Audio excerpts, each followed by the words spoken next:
Третия етап от разширението на метрото в София в участъка от булевард Цариградско шосе до летище София започва на 21 ноември 2012 година.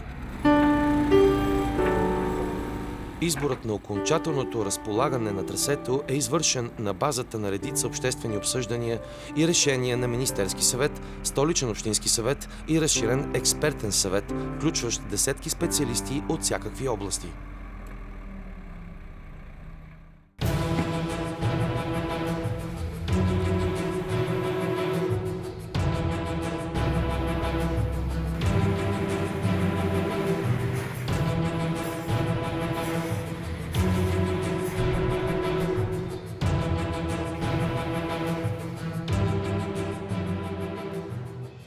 Проектирането на трасето зависи от твърде много фактори. Това са действащите регулационни и застроителни планове на съответната територия, съществуваща застройка на терена, предвижданията за развитие на територията, възможностите за активен довеждащ надземен транспорт, както и спазване на нормативните изисквания за разполагане в план и профил на трасето, както и много други технически изисквания.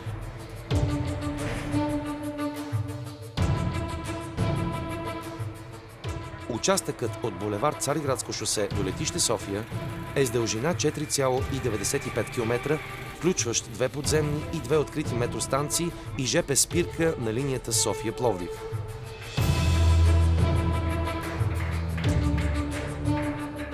Трасето започва с тунелно изграждан участък след булевард Цариградско шосе и открито трасе, за да стигне до първата метростанция, разположена между булевард Цветан Лазаров и улица Капитан Димитър Списаревски.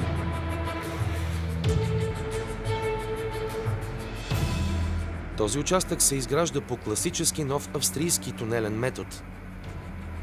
Покривът на конструкцията в средата на перона е по-нисък и образува легло за подземно прокарване на топлофикационните тръби. За целта от двете страни на станцията са изпълнени мощни компенсатори на надлъжните деформации на колекторите.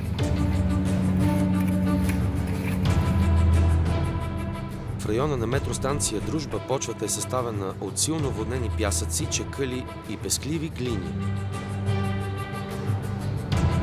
Тъй като подземните води са високи и се намират на 2-3 метра от терена, а дъното на станцията достига 12 метра дълбочина, почти цялата й конструкция се изгради под нивото на подземните води. В отделни участъци, където поради наличните комуникации или по други причини, наклоните на откосите са по-стръмни. Откосите са укрепени с алармирани почви и торкрет. По време на строителството е приложено контурно водопонижаване на подземните води.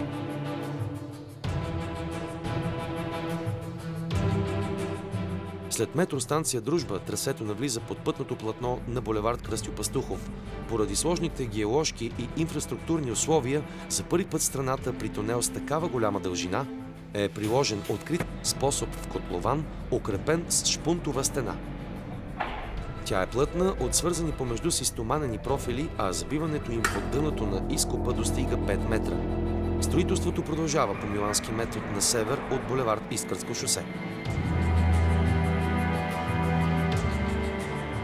Метростанцията прави връзка с ЖП линията София-Бургас. Тази ЖП спирка е изпълнена с цел осигуряване на по-удобна връзка на пътниците, пътуващи по ЖП линията София-Пловдив с метромрежата и летището.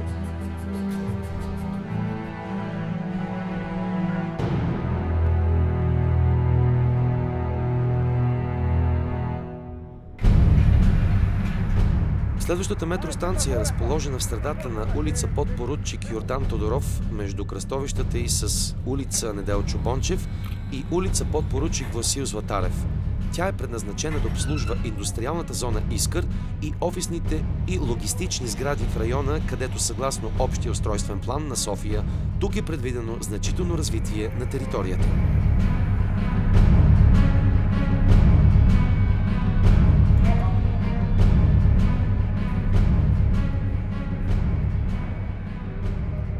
Конструкцията на станцията е изцяло от стомана. В същността си тя представлява покрита и издигната платформа. Целта на покритието е да предпазва пътниците от дъжд и сняг, както същевременно е осигурена възможност за ефикасно проветряване през топлите сезони и баланс на въздушните маси при пристигане и отпътуване на влака. След метростанция Софийска Света гора, трасето продължава по естакада, като съобразно естествената нивелация на терена, след пресичането на улица Васил Златарев до река Искър, то постепенно слиза на нивото на терена и продължава така 440 метра, след което отново преминава в естакада. Така достига летище София. Тази метростанция е фундирана на масивни стоманобетонни фундаменти от кръгли стоманобетовани пилоти.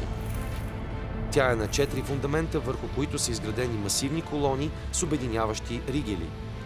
Връхната носеща конструкция се състои от надлъжен и напречни греди с обединяваща плоча, върху която е монтирана носеща стоманена сводова конструкция на покритието. Входът на метростанцията се намира непосредствено до входа на пътническия терминал 2. Спускането на този участък на метрото обществените ползи нараснаха значително. Линия 1 вече обслужва близо нови 45 000 пътници дневно. По този начин се спестяват над 35 000 часа дневно от пътуване с надземния градски транспорт, а по улиците на града трафика намалява. Това от своя страна води до значително намаление на отделяните в атмосферата вредни газове.